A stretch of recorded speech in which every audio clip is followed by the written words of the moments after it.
토론토 블루제이스가 시즌 초반부터 꽤 바쁘게 움직이고 있습니다. 어제 시카고 화이트삭스에서 내야수 레닌 소사를 데려오는 트레이드를 단행했는데요. 아직 시즌 초반인데도 벌써 이런 움직임이 나온다는 건 그만큼 팀 상황이 좋지 않다는 뜻이기도 합니다. 일단 이 트레이드의 핵심부터 보면 토론토는 레닌 소사를 받고 대신 18살 유망주 조던 리치를 내줬습니다. 여기에 추후 지명 선수나 현금이 더해질 수도 있는 구조고요. 한마디로 미래 자원을 내주고 현재를 보강한 선택이라고 볼 수 있습니다.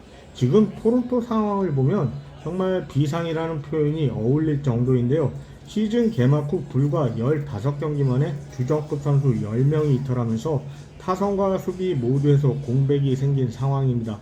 이런 상황에서 에키스 단장은 평소라면 고려하지 않았을 선택인 소사 영입을 통해 내야에 추가 부상이 생길 가능성에 대비한 것으로 보이고요. 소사는 작년에 홈런 22개를 치면서 장타력은 보여줬지만 출루율이 낮고 볼넷이 거의 없는 스타일이라 공격에서 기복이 있는 편입니다. 수비도 평균 이하 평가를 받아왔고요. 쉽게 말해서 확실한 주전감이라기보다는 지금처럼 구멍이 생겼을 때 메워주는 역할에 더 가깝습니다. 그래서 이 트레이드는 전력 보강이라기보다 응급처치에 가깝다고 보는 게 맞을 것입니다.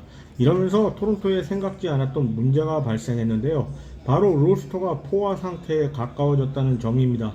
현재 토론토는 부상 때문에 어쩔 수 없이 여러 선수들을 끌어다 쓰고 있는 상황인데 부상자들이 하나둘씩 복귀하기 시작하면 지금과는 완전히 다른 상황이 될 수 있습니다. 특히 에디슨 바저가 복귀하는 시점이 중요한데요.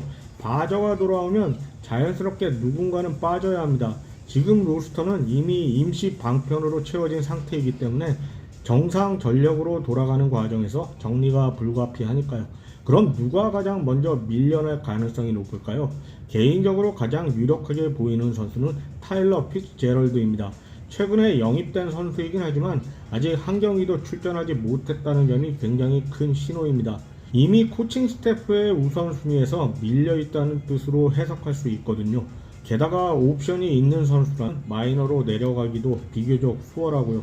또 한 명을 꼽자면 네이선 루크스도 충분히 후보라고 보여집니다. 외야 자원이긴 하지만 지난 시즌과 비교하면 현재의 성적이 많이 떨어진 모습이라 스프링어를 비롯한 주전들이 복귀하게 되면 가장 먼저 정리 대상에 오를 가능성이 높아 보입니다.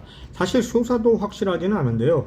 소사는 옵션이었기 때문에 마이너로 보내는 게 불가능합니다. 즉 자리를 못 잡으면 바로 방출이나 트레이드 후보가 될 수도 있다는 뜻입니다. 그래서 짧은 시간 안에 성과를 보여줘야 살아남을 수 있다는 생각입니다. 결국 정리해보면 이렇습니다. 지금의 토론토는 부상 때문에 임시로 버티는 단계이고 소사는 그 틈을 메우기 위한 카드라고 여겨집니다. 결국 소사 트레이드는 팀 전력을 단숨에 끌어올리는 큰 승부라기보다는 시즌 초반을 버티기 위한 현실적인 선택이 아닐까 싶습니다.